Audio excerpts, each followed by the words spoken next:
Today's Green Road is about buying a car, and more specifically, purchasing a car that has the best fuel economy for your needs.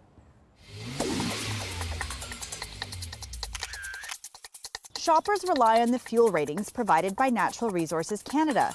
Each vehicle is required to have a city and highway fuel rating. By comparing vehicles, one would hope to get an accurate example of a potential vehicle's fuel consumption. But that wasn't always the case until now. Previously, city and highway driving tests had been done in a lab, so they didn't accurately display real-world driving conditions. That's going to change for 2015, where the tests will add 3 new elements: cold weather starting, hard acceleration, and driving with the air conditioning on. So for 2015, we have much more realistic fuel numbers. But from a manufacturer's point of view, is this good for the consumer? The whole intent of the standard was to allow consumers to be able to make comparisons between vehicles in similar segments. But of course, it's not just that. You don't want to simply have a comparative test. You want to be able to give the consumer some good understanding of what they're likely to achieve on a day-to-day basis. So we're supportive of moving to the 5-cycle test.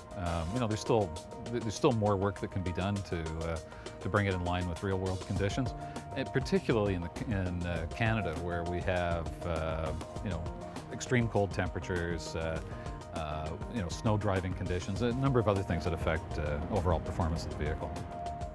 So what can consumers expect from these new numbers? Well, sometimes it's the message and how it's framed in advertising.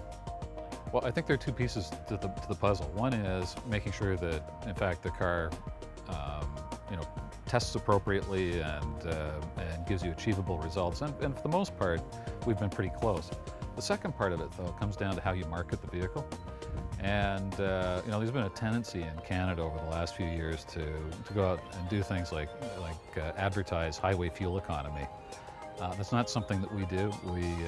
We offer both highway and city numbers when we advertise.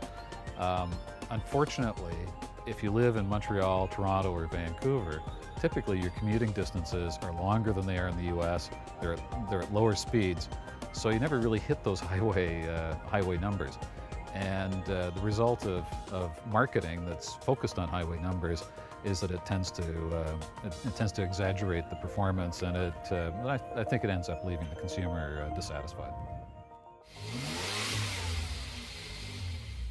The good news is for 2015, the numbers have never been better, but you still need to make sure you do your due diligence. Compare similar cars and make sure you really consider your driving style so you can get the most realistic consumption numbers.